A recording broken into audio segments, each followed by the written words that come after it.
جانا ہی نہیں ہے توحید کے مسائل کو، توحید ہے کیا، شرک سے بچنا جو ہے وہ کیا چیز ہے، وہ کیا چیز ہے، شرک کیا چیز ہے، ہم نے اس کو جانا ہی نہیں ہے۔ اس چیز کو بخوبی ہم جانیں اور اسے ان تک پہنچائیں جو شرک میں مبتلا ہے، توحید کی حقیقت لوگوں کو سمجھائیں، ان لوگوں کو خاص طور سے جو توحید سے دور ہیں اور یہ سمجھتے ہیں کہ یہ موحد ہے، ان تک یہ بات پہنچنی چاہیے کہ توحید ہے کیا۔ صرف لا الہ الا اللہ کہہ دینے سے انسان موحد نہیں ہو جاتا ہے۔ یاد رکھو، جب اس نے شہادت دے دیا اشہد ان لا الہ الا اللہ، اور اس کے بعد اس کے تقاضے پر قائم رہے، پہلا تقاضا اس کا یہی ہے اب شرک نہ کرے، پہلا تقاضا اس کا یہی ہے اب شرک نہ کرے۔ جب لوگوں کو شرک کرنے سے روکا جائے تو کہتے ہیں ہم مشرک کہاں ہیں۔ ایک صاحب بہت دعا تعویذ کرتے تھے، میں نے شرک پر تقریر کیا، انہوں نے سنا تو کہاں لوگوں سے، مجھ سے تو ڈائریکٹ نہیں کہا انہوں نے، کہاں لوگوں سے یہ بہت شرک کرتے ہیں، ارے ہم تعویذ بناتے ہیں، تعویذ دیتے ہیں لوگوں کو، لیکن ہم شرک نہیں کرتے، لیکن ہم شرک نہیں کرتے ہیں۔ تو بھائی پھر شرک ہے کیا چیز، شرک ہے کیا چیز، وہ چیز ہمیں جاننا پڑے گا نا۔ جب تک ہم جانیں گے نہیں شرک ہے کیا چیز، تب تک ہم اسے چھوڑیں گے نہیں۔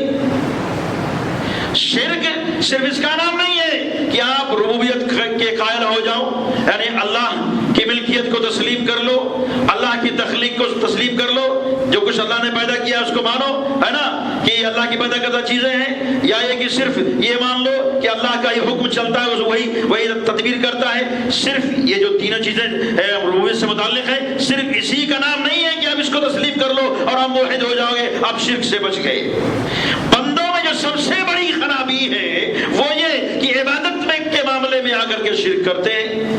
دوسری بڑی خرابی یہ ہے کہ اسماء و صفات کے معاملے میں آ کر کے شرک کرتے ہیں، وہ سمجھتے ہی نہیں ہیں الوہیت کیا چیز ہے، اور یہ جانتے ہی نہیں ہیں اسماء و صفات کے معاملے میں توحید کیا چیز ہے۔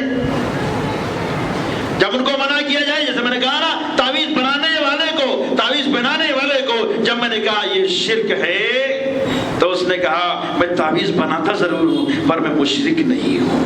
وہ تو ایسے ہی ہوا نا کہ میں استغاثہ کرتا ہوں، میں ایک اللہ کو سجدہ نہیں غیروں کو بھی سجدہ کرتا ہوں، لیکن مشرک نہیں ہوں، لیکن میں مشرک نہیں ہوں۔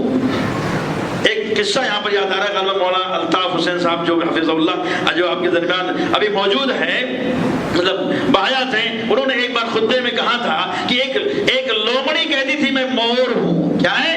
کہتی تھی میں مور ہوں۔ لوگوں نے کہا تو مور کیسے ہے، لوگوں نے کہا مور کیسے ہے، تو اس نے اپنے آپ میں کچھ جہاں تک ہو سکتا تبدیلی لائی۔ وہ کس طرح سے، کہیں پر کوئی ٹب مل گیا اس کو پانی میں رنگ گھولا ہوا تو اس میں کود گئی اور اپنا رنگ اس نے کچھ تبدیل پایا تو کہا اب تو مکمل مور ہو گئی۔ تو انہوں نے کہا اس سے بھی تم مور نہیں ہوگی، اس سے بھی تم مور نہیں ہوگی، لیکن وہ ضد تھی کہ نہیں میں مور ہوں، اس نے کہ رنگ تو پا لیا نا، رنگ پا لیا۔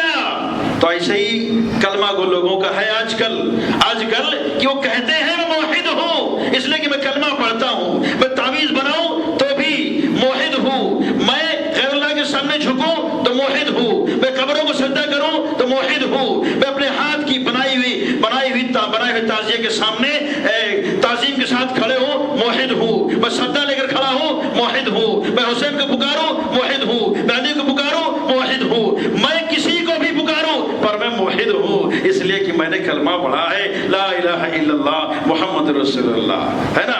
یہ ایسے ہی ہے جیسے وہ لومڑی کا دعویٰ تھا میں مور ہوں،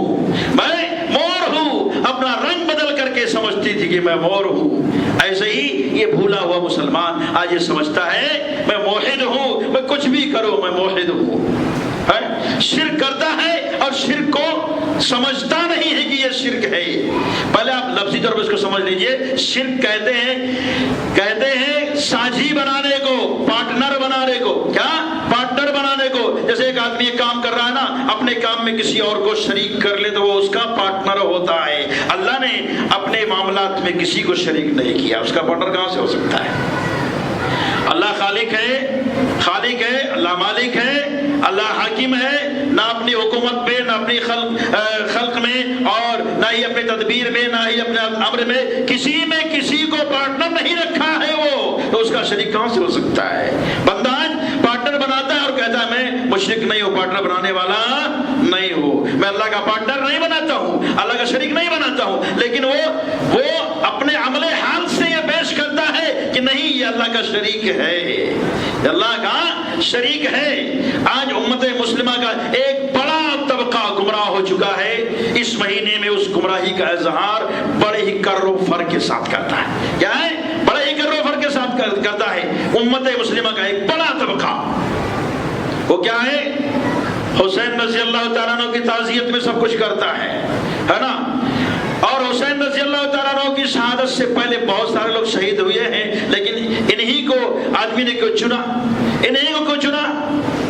اس کی وجہ یہ ہے کہ ان سے پہلے بدماشوں کو، فتنہ پروروں کو ایسا کوئی معاملہ نہیں ملا تھا کہ جس کو اچھال کر کے اور امت مسلمہ سے ہمدردی بٹور سکے۔ شہید تو بہت سارے لوگ ہوئے تھے، اور ایسے دور میں ہوئے تھے کہ جس دور میں ان کو ہمت نہیں پڑتی تھی، چاہے وہ نبی کریم صلی اللہ علیہ وسلم کا دور ہو، چاہے وہ بکر صدیق رضی اللہ عنہ کا دور ہو، چاہے عمر فاروق رضی اللہ عنہ کا دور ہو، چاہے وہ عثمان غنی رضی اللہ عنہ کا دور ہو، علی رضی اللہ عنہ کا دور ہو، لیکن ہمت نہیں پڑتی تھی اس طرح سے آگے بڑھنے کی۔ ان کے معاملے کو لے کر کے لوگوں نے شروعات کر دیا وہیں سے، انہی لوگوں نے شہید کیا جنہوں نے ہمدردی جتائی تھی پہلے، ہم آپ کا ساتھ دیں گے، ہم آپ کا ساتھ دیں گے، ہمیں یزید کی حکومت منظور نہیں ہے، آؤ آپ کے ہاتھ بیعت کر لیتے ہیں۔ جب ان کے دام میں یہ آ گئے اور 40,000 لوگوں نے بیعت بھی کر لیا ان کے نام پر، مسلم بن عقیل کے ہاتھ پر 40,000 لوگوں نے بیعت بھی کر لیا، یہاں سے یہ رخت سفر باندھے چل رہے ہیں، راستے میں حالات پیش آئے جو آپ جانتے ہیں، بخوبی سنی مختلف جگہوں پر، کہ ان کے ساتھ انہی لوگوں نے پلٹ کے حملہ کیا جو 40,000 لوگ بیعت کیے تھے، وہی ٹوٹ ٹوٹ کر کے بکھرتے گئے اور دشمن بنتے گئے خوف کی وجہ سے۔ کس کے خوف کی وجہ سے؟ عبید اللہ بن زیاد کے خوف کی وجہ سے، ہے نا۔ بڑا ہی سخت گورنر تھا، اس کی سختی کو دیکھ کر کے ان کی حمایت سے لوگوں نے ہاتھ کھینچ لیا اور اپنے غیر ہو گئے، اور جن کی جو تلواریں ان کی حمایت میں اٹھنی چاہیے تھی وہ تلواریں ان کی مخالفت میں اٹھ گئی، اور آج کے ان کے اعمال سے تو یہ پتہ لگتا ہے کہ ان کے دل، ان کی چاہت یقیناً حسین رضی اللہ تعالیٰ عنہ کے ساتھ تھی، لیکن ان کی تلواریں حسین کے ساتھ نہیں دے رہی تھی، ان کی تلواریں حسین رضی اللہ عنہ کے ساتھ نہیں دے رہی تھی۔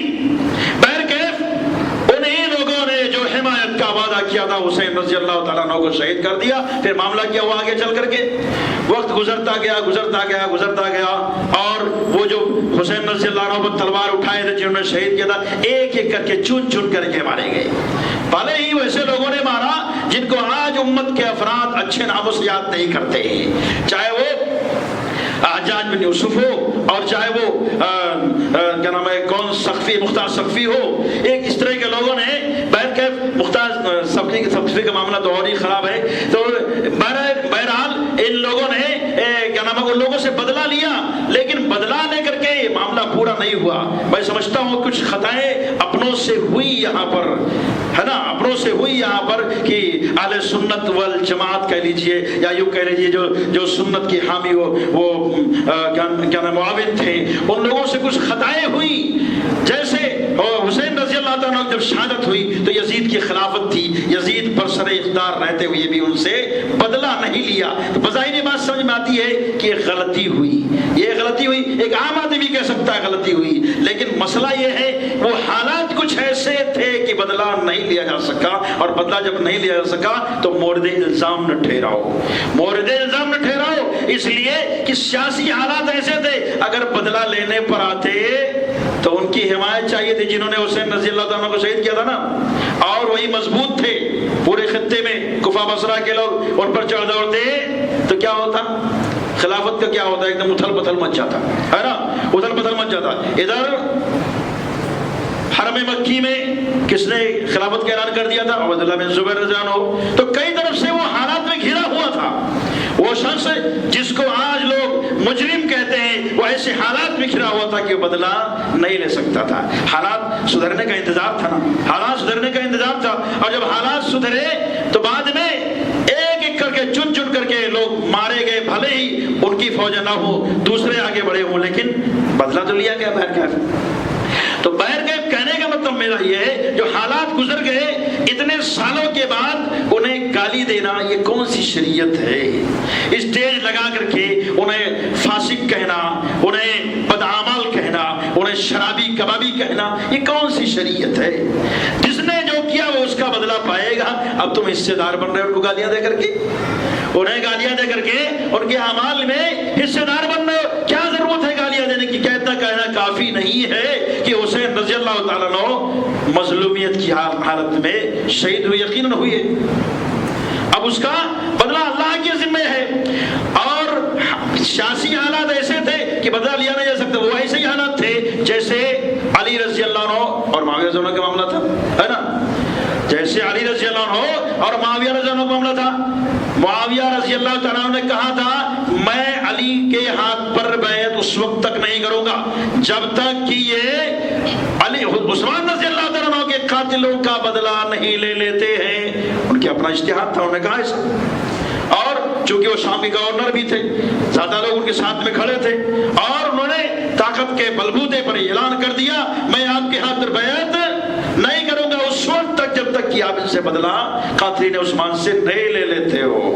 علی رضی اللہ عنہ نے کہا قاتلین عثمان ہی تو میری حمایت میں کھڑے ہیں, زبردستی انہوں نے آپ کو خلیفہ بنایا ہے, اور جو ہماری حمایت میں کھڑے ہیں اگر تم انہی کو مارنے کی بات کرتے ہو تو کم سے کم میرا ساتھ تو دو. پہلے ساتھ دو گے تو ہی میرے سے بدلہ لے سکتے ہیں. کہا نہیں پہلے بدلہ لو. یہ کیسا ہو سکتا ہے؟ ارے بھائی جس سے حکومت مضبوط ہے اسی کو کاٹنا شروع کر دے تو پھر مضبوطی کہاں سے آئے گی؟ خلافت مضبوط کیسے ہو پائے گی؟ بہرکیف یہ ایک اجتہادی معاملہ تھا, کسی کو مورد الزام نہیں ٹھہرایا جا سکتا. آج اب ان کے واقعے کو چھیڑ کر کے کبھی نہیں کہیں گے کون حق پر تھے کون نہ حق پر تھے, لیکن اتنا کہہ دیں گے کہ جو علی رضی اللہ تعالیٰ عنہ سے خروج کر کے باہر نکلا وہ حق پر نہیں تھا, حق کے قریب علی رضی اللہ تعالیٰ عنہ تھے. اس لیے کہ نبی کریم صلی اللہ علیہ وسلم کا فرمان ہے کہ علی وہ جماعت اس کو قتل کرے گی جو جماعت حق کے قریب ہوگی. اور یہ معاملات ہوئے بعد میں علی رضی اللہ تعالیٰ عنہ نے خارجیوں کو مارا, قتل کیا, ہے نا. بہرکیف آپ اس کو نہیں چھوڑو گے, اس لیے کہ یہاں علی اور معاویہ رضی اللہ عنہ کا معاملہ ہے تو حسین رضی اللہ عنہ اور یزید رحمت اللہ علیہ کے معاملے کو کیوں اس طرح سے اچھالتے ہو کہ امت میں فتنہ پھیلے؟ فتنے کو تو دبانا چاہیے, فتنے کو ختم کرنا چاہیے. مزید اس کو ہوا دی جاتی ہے ہر سال اور مختلف نئی شکلوں میں اس معاملے کو اچھال کر کے ہوا دی جاتی ہے. اور ایک بڑا طبقہ اپنی گمراہی پر نازاں ہے, فرحاں ہے, خوش ہے کہ ہم ہی سنی ہے, ہم ہی سنت پر ہے. وہ جو علی رضی اللہ عنہ کے دشمن تھے, وہ جو حسین رضی اللہ تعالیٰ عنہ کے قاتل ہیں, اور جن کے آبا و اجداد آج وہ آگ پر ماتم کر رہے ہیں, آگ بچھا کر کے 56 چھریاں لے کر کے بدن کو کاٹ رہے ہیں اور سمجھتے ہیں کہ ہمارا کفن ادا ہو جائے گا, ہمارے باپ دادا کے گناہوں کا کفن ادا ہو جائے گا. پہلی چیز تو یہ کہ اللہ نے فرمایا ہے لا تزر وازرۃ وزر اخرى, کوئی کسی کا بوجھ نہیں اٹھائے گا. اللہ قیامت کے دن کسی پر کسی کا بوجھ یوں ہی نہیں رکھ دے گا یہ خطا اس نے کیا اور اس کے گناہوں کو اس پر لاد دیا جائے, ایسا نہیں کرے گا. ہاں اللہ کی بات کوئی حالت ہو جیسے کہ کوئی کسی کا حق مارا ہو تو قیامت کے دن اس کو بدل دینے کی بات آئے گی, اور اگر اس کے پاس درہم و دینار نہیں ہے اور ایسی باتیں نہیں ہوں گے تو اللہ تعالیٰ اعمال سے ان کو بدلا دے گا. اعمال نیک اعمال ختم ہو جائیں گے تو جس کو پھر بھی بدلہ باقی ہے تو اس کے اوپر گناہوں کا بوجھ لا دیا جائے گا, ہے نا. یہ ایک سچویشن ہے, ایک کنڈیشن ہے, ورنہ عام حالت میں ایسا نہیں ہے کہ کسی کا بدلہ کسی کو دے دیا جائے. آپ اپنے بدن کو کیوں کاٹ رہے ہو, کیوں 56 چھریوں سے ہلاک کر رہے ہو اپنے آپ کو, کیوں ننگے پیر چل رہے ہو, کیوں ننگے پیر چل رہے ہو, کیوں غمی مناتے ہو, کیوں ان 10 دنوں میں شادی بیاہ سے بھاگتے ہو؟ خوف نہیں ہے اللہ کا، نئی شریعت ایجاد کرنے میں ڈر نہیں ہے، محمد رسول اللہ صلی اللہ علیہ وسلم کی شریعت کو بگاڑنے میں ذرا بھی خوف نہیں ہے، جیسے چاہا ویسے زندگی گزارنا چاہتے ہو، اپنی چاہت پہ نہیں ہوتی ہے شریعت، شریعت تو وہ ہوتی ہے جو محمد نے پیش کر دیا اور ان کے اصحاب نے جو پیش کیا عمل کر کے دکھایا، وہ شریعت ہے۔ شریعت ہماری منمانی والا معاملہ نہیں ہے۔ تو مسلمانوں، یہ ایک بہت بڑا المیہ ہے اس قوم کے لیے کہ یہ قوم جو توحید کی دعوت دیتی تھی، شرک سے روکنے کی بات کرتی تھی، یہ قوم خود ہی شرک میں مبتلا ہو گئی ہے۔ آپ نے بارہا سنا ہوگا یہ کہ شرک کی 4 قسمیں ہوتی ہیں، ایک عبادت میں شرک، ایک عادت میں شرک، ایک علم میں شرک، ایک تصرف میں شرک، ہے نا؟ یہ 4 طرح کے شرک ہوا کرتے ہیں، اور یہ شرک آج مسلمان کر رہا ہے، بہت سارے مسلمان کر رہے ہیں، اس میں مبتلا ہے، اس میں مبتلا ہے لوگ۔ عبادت کا معاملہ ہے، بہت سارے لوگوں کی عبادتیں ہو رہی ہیں، اللہ کو چھوڑ کر کے غیر اللہ کی عبادت ہو رہی ہے نا؟ ایک مسلمان ہے، کلمہ پڑھتا ہے، لیکن پھر بھی وہ غیروں کے سامنے سر جھکاتا ہے، زندہ لوگوں کے سامنے، اور یہ دیکھ رہا ہے کہ یہ آدمی ہے اور روپیہ بٹور رہا ہے، پھر بھی اس کے سامنے جا کے سر جھکاتا ہے۔ آپ نے یوٹیوب پہ نہیں دیکھا بہت سارے ویڈیوز کو ایسے مزاروں کے کہ کیا نام ہے، بیٹھے ہوئے ہیں مجاور صاحب یا یوں کہہ لیجیے خانقاہی صاحب، اور مجاور بن کر کے، خانقاہ والے بن کر کے، اور ایک دم جگاتی بن کر ان کے سامنے لوگ باری باری آ رہے ہیں، سر پٹک رہے ہیں، سجدہ کر رہے ہیں، روپیہ پھینک رہے ہیں، ہے نا؟ آج لوگ اس میں ملوث ہیں، جو عام بات ہے ایک دم سے سمجھ میں آتی کہ یہ شرک ہے، یہ شرک ہے غیر اللہ کو سجدہ کرنا۔ آپ نے کبھی سنا ایک صاحب آئے آپ صلی اللہ علیہ وسلم سے بولے کہ ہم نے دیکھا ہے ہیرا میں لوگ سجدہ کرتے ہیں مرزبان کو، یعنی اپنے بادشاہ کو، میں چاہتا ہوں کہ آپ کو سجدہ کروں۔ آپ صلی اللہ علیہ وسلم فرمایا تمہارا کیا خیال ہے کہ جب میں مر جاؤں، میری قبر کے پاس سے گزرو، تو کیا میری قبر کو سجدہ کرو گے؟ میری قبر کو سجدہ کرو گے؟ کہا نہیں، یہ نہیں چاہتا میں۔ تو کہا ابھی بھی مت چاہو، اگر میں کسی کو سجدہ کرنے کا حکم دیتا تو عورتوں کو حکم دیتا کہ اپنے شوہروں کو سجدہ کریں، وہ اس لیے کہ ان عورتوں کے اوپر اپنی کمائی لٹاتے ہیں مرد حضرات، ہے نا، شوہر حضرات۔ یہ بہت بڑا حق ہے، بہت بڑا یہ حق ہے سجدہ کرنا۔ تو اگر سجدہ کرنے کی بات غیروں کو ہوتی، غیروں کو اجازت ہوتی، تو عورت کو اجازت ہوتی کہ وہ مرد کو سجدہ کرے، اپنے شوہر کو سجدہ کرے۔ تو آپ صلی اللہ علیہ وسلم نے اجازت نہیں دیا سجدہ کرنے کی اپنے آپ کو۔ یہ آج اپنے ہاتھ سے یہ کھپچیوں کو جو بنا کر کے، لکڑیوں کو جوڑ کر کے، سونے چاندی کے تاروں سے مڑ کر کے، جو لال پیلا کر کے اونچا اونچا کھڑا کر دیتے ہیں، ہے نا، اونچا اونچا کھڑا کر دیتے ہیں، ان کے لیے سجدے کی اجازت کہاں سے ملے گی؟ ان کے لیے سجدے کی اجازت ان کو کہاں سے ملی؟ کہاں سے لے آئے؟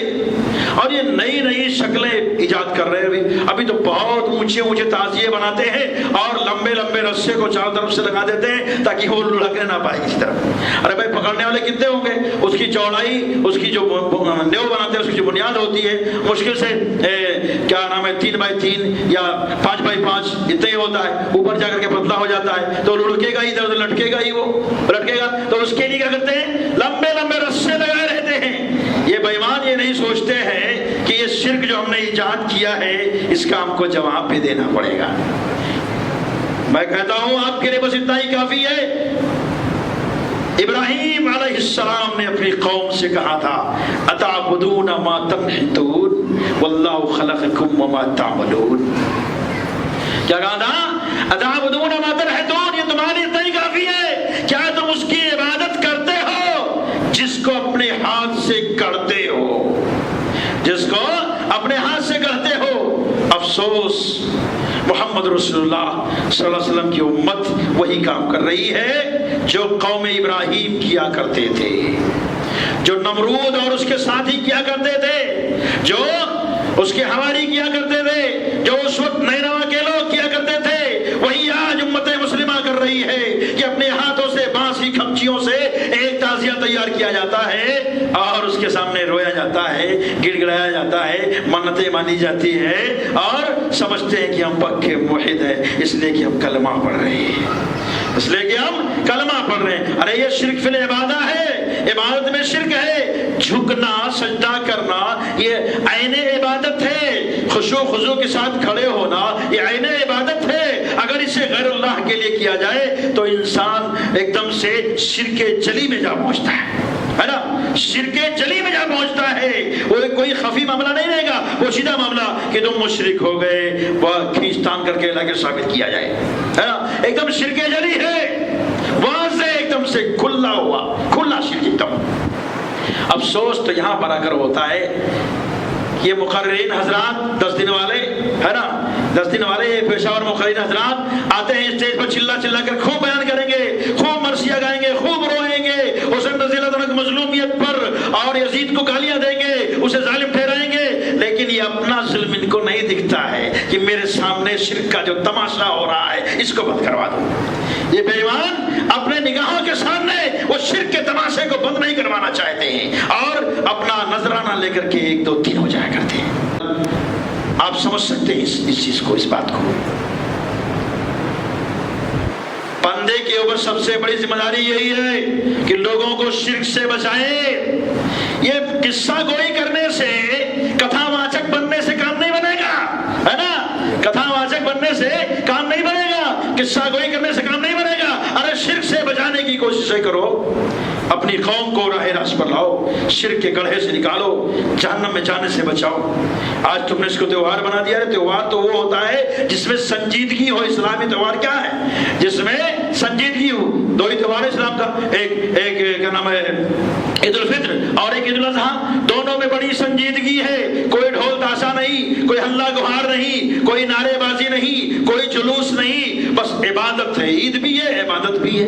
عید پڑھ لیا آپ نے، تکبیر کہتے رہو کچھ دیر تک جو بھی اس کا ٹائم ہے، اور بقرعید پڑھ لیا اس میں بھی تکبیر کہتے رہو، اللہ کے نام پر جانور ذبح کرو، کوئی شور شرابہ نہیں کر رہا ہے۔ کیا ہے؟ کوئی شور شرابہ نہیں۔ یہ تمہاری عید کہاں سے آ گئی؟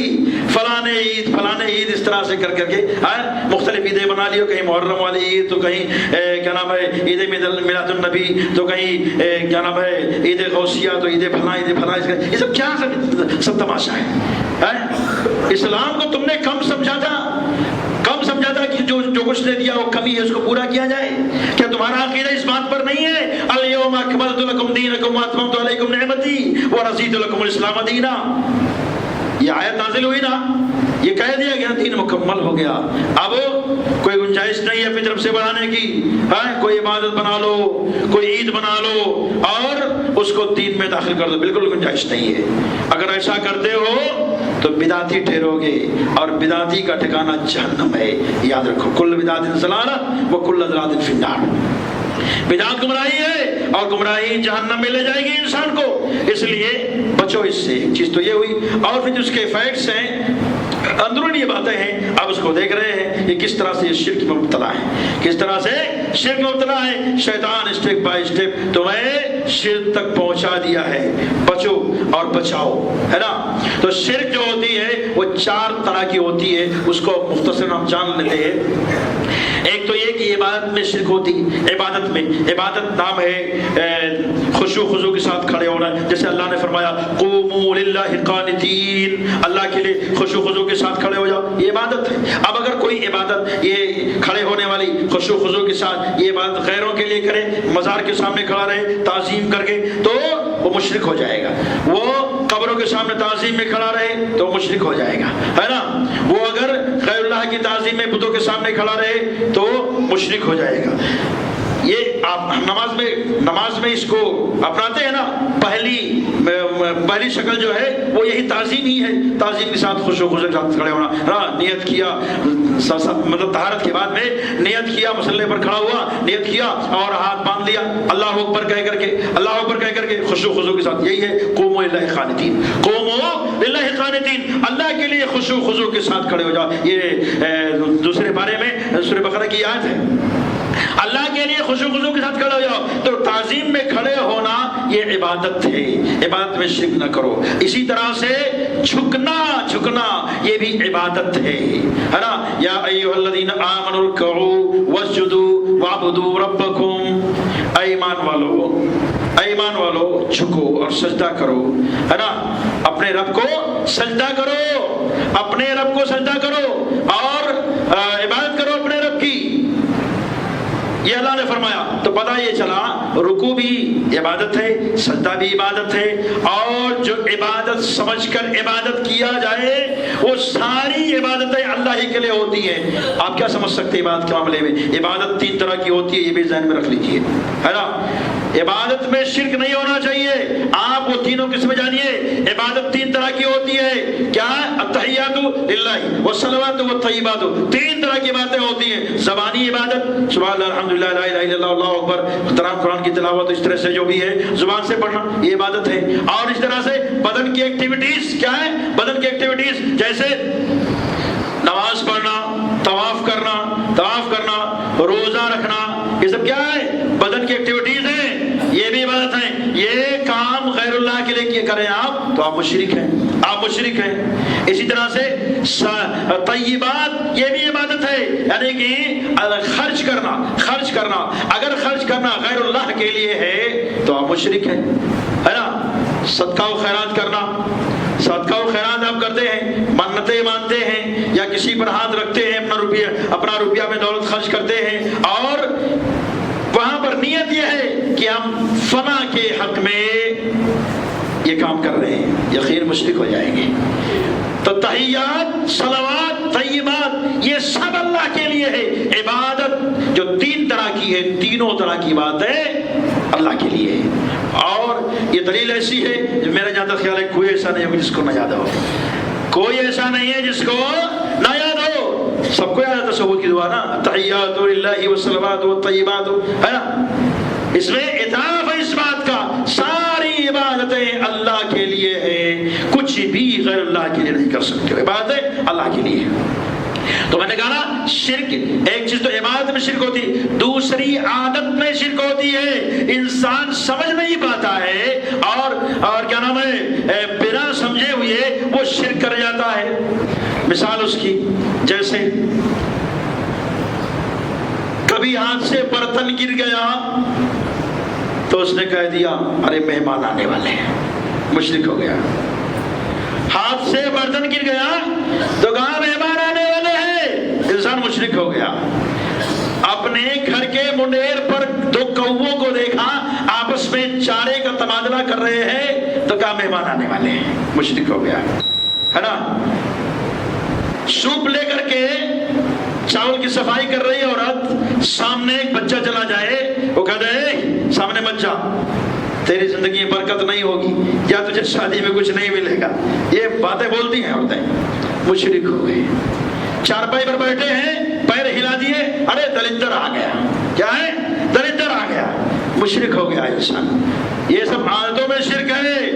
آپ راہ چلتے ہوئے چھینک دیے، کسی نے دیکھ لیا، کہا چلو راستہ خراب ہو گیا، اب نہیں جانا ہے، کام پورا نہیں ہوگا، انسان مشرک ہو گیا۔ سامنے سے بلی گزر گئی، راستہ چلتے ہوئے کہا چلو راستہ کٹ گیا، اب نہیں جاؤں گا، انسان مشرک ہو گیا کر کے۔ ارے آپ کے معاملات کا مالک نہ تو بلی ہے، نہ آپ کی چھینک ہے، نہ کوا ہے، نہ لوٹا گرنا ہے، نہ سوپ ہے، سارے معاملات کا مالک کون ہے؟ اللہ ہے۔ سمجھو ان چیزوں کو، عادتوں میں شرک نہ کرو۔ بس مختصر بیان کروں گا، بس ختم کرتا ہوں، پریشان مت ہو لوگ۔ تیسری چیز جو شرک ہے، علم کے معاملے میں شرک کرتا ہے انسان، بندہ علم کے معاملے میں۔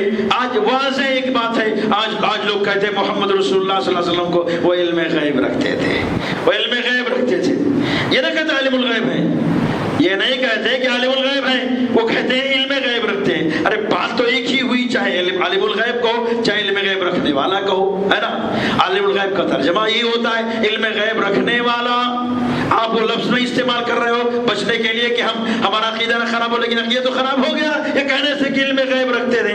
ارے محمد رسول اللہ صلی اللہ علیہ وسلم اللہ کے بتائے ہوئے کے مطابق غیب کی باتیں آپ تک پہنچاتے تھے، اس میں کمی بیشی نہیں کرتے تھے۔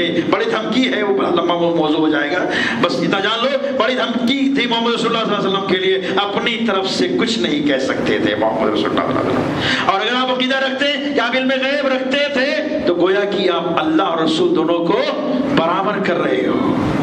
جو اللہ کی صفت ہے وہ محمد صلی اللہ علیہ وسلم کے لیے ثابت کر رہے ہو۔ محمد صلی اللہ علیہ وسلم عالم الغیب نہیں تھے۔ یا اسی طرح سے کوئی بابا، کوئی فقیر، کوئی ولی، کوئی بزرگ کسی کے معاملے کو جانتا نہیں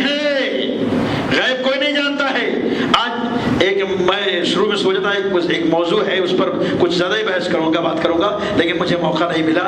تھوڑی سی بات اس ضمن پیش کر دیتا ہوں. یہ کیا نام ہے, مائنڈ ریڈر کا معاملہ بہت اٹھا ہوا ہے نا.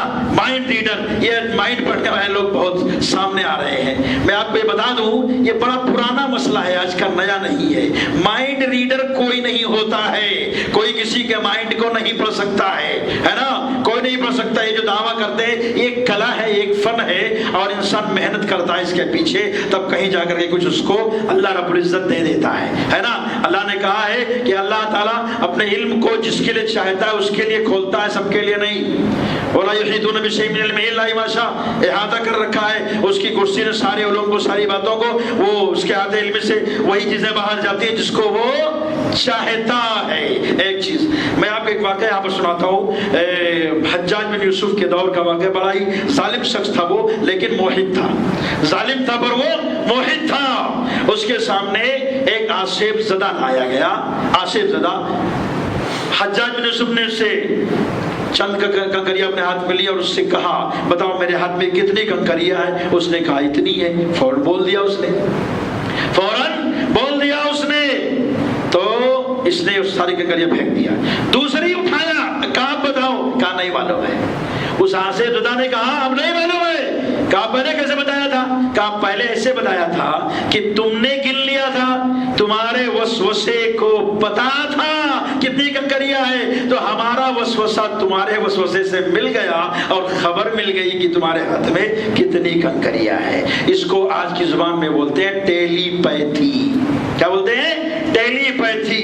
یہ کام کرنے کے لوگ محنتیں کرتے ہیں, اور پہلے کیا تھا, محنت نہیں کرنی پڑتی تھی. بہت سارے شیاطین انسانوں کے پیچھے جو لگے رہتے تھے, آج بھی وہی کام کر رہے ہیں شیاطین, اور ادھر کی بات ادھر پہنچاتے ہیں. وسوسے سے پتہ کر لیتے ہیں لوگ, تو کہتے ہیں ہم بڑے ماہر ہیں, ہم بڑے ماہر. یہ شیطان زدہ لوگ ہیں, ان سے بچو اور اپنے عقیدوں کو خراب کرنے کی کوشش نہ کرو. یہ بس تھوڑی سی باتیں سے اچک سکتے ہیں, آپ پوری بات نہیں بتائیں گے ہے نا, پوری بات نہیں بتا سکتے, اچک سکتے ہیں تھوڑا سا. جیسے ابن سیاد کے بارے میں آپ صلی اللہ علیہ وسلم کی ایک حدیث ہے کہ آپ نے کہا کہ میری مٹھی میں کیا ہے.